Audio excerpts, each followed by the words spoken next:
আরাফাত দিনের দোয়া হলো সবচেয়ে সেরা দোয়া। বছরে যে কোনো সময়ের মধ্যে সেরা দোয়া হলো আরাফাত দিনের দোয়া। আরাফাত দিনের অনুসরণে জিলহজের 9 তারিখে পৃথিবীর বিভিন্ন প্রান্তে থাকা মুসলমানরা নফল রোজা রাখবেন। এতে 1 বছর পূর্বের আর হায়াতে বাঁচিয়ে রাখলে আল্লাহ তাআলা অগ্রিম 1 বছরের গুনাহ আল্লাহ মাফ করে দিবেন। এই রোজাটাকে জিলহজের 9 তারিখেই রাখবো নাকি যে আপনার আরাফাত দিন হাজিদের অবস্থানকে হিসাব করে রাখবো? আরাফাত দিনের বিশেষ আমল কি বিস্তারিত বলুন। আরাফাত দিনের আমল যারা আরাফায় অবস্থান করছেন তাদের জন্য একরকম, আর আরাফাত দিনে যারা আরাফায় অবস্থান করছেন না, বিশ্বব্যাপী বিভিন্ন জায়গায় আছেন, তাদের জন্য ভিন্ন রকম। যারা আরাফা অবস্থান করছেন, নবী আলাইহিস সালাম বলেছেন খায়রুদ দুআ এ দুআ ইয়াউমি আরাফা। এই হাদিসের এই অংশটা যদিও আম, এখান থেকে আরাফাত দিনের দোয়াকে নবীজি বলেছেন আরাফাত দিনের দোয়া হলো সবচেয়ে সেরা দোয়া। বছরে যে কোনো সময়ের মধ্যে সেরা দোয়া হলো আরাফাত দিনের দোয়া। যদিও আরাফাতের ময়দানে হাজিদের দোয়া কবুল হয়, ফেরত দেওয়া হয় না, বহু হাদিস আছে। যেহেতু হাদিসে আরাফাতের দিনের দোয়াকে সেরা দোয়া বলা হয়েছে, আমরা যদি দূর থেকে আল্লাহর কাছে দোয়া করি, আশা করতে পারি আল্লাহর কাছে, আশা করতে অসুবিধা নেই যে আল্লাহ তাআলা দোয়া হয়তো কবুল করবেন।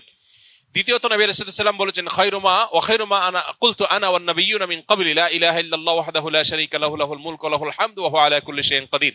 আরাফাত দিনে নবী আলাইহিস সালাম বলেছেন আমি এবং আমার পূর্বে নবী রাসূলরা যত দোয়া আল্লাহর কাছে করেছেন এর মধ্যে সবচেয়ে সেরা হলো এটা, লা ইলাহা ইল্লাল্লাহু ওয়াহদাহু লা শারীকা লাহু লাহুল মুলকু ওয়া লাহুল হামদু ওয়া হুয়া আলা কুল্লি শাইইন কাদির। এটা আমরা বিশেষ করে পাঠ করব।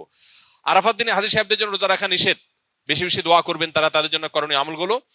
আর আরাফাত দিনের অনুসরণে জিলহজের 9 তারিখে পৃথিবীর বিভিন্ন প্রান্তে থাকা মুসলমানরা নফল রোজা রাখবেন। এতে 1 বছর পূর্বের আর হায়াতে বাঁচিয়ে রাখলে আল্লাহ তাআলা অগ্রিম 1 বছরের গুনাহ আল্লাহ মাফ করে দিবেন।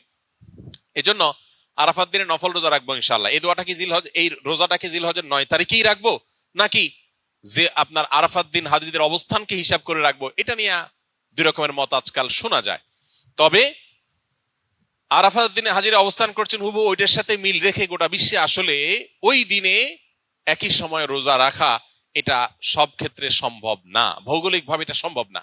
এই জন্য জিলহজের 9 তারিখটা যদি কেউ রোজা রাখেন ইনশাআল্লাহ বিদিনিল্লাহ তিনি এই ফজিলত এবং এই তাৎপর্য মাহাত্ম্য পেয়ে যাবেন, এবং এই মতটা অধিকতর সব দিক থেকে সমৃদ্ধ এবং যুক্তি সমৃদ্ধ। এই জন্য আমরা আরাফাত দিনে যারা আরাফাতের ময়দানে অবস্থান করছি না তারা রোজা রাখবো ইনশাআল্লাহ বেশি বেশি করে।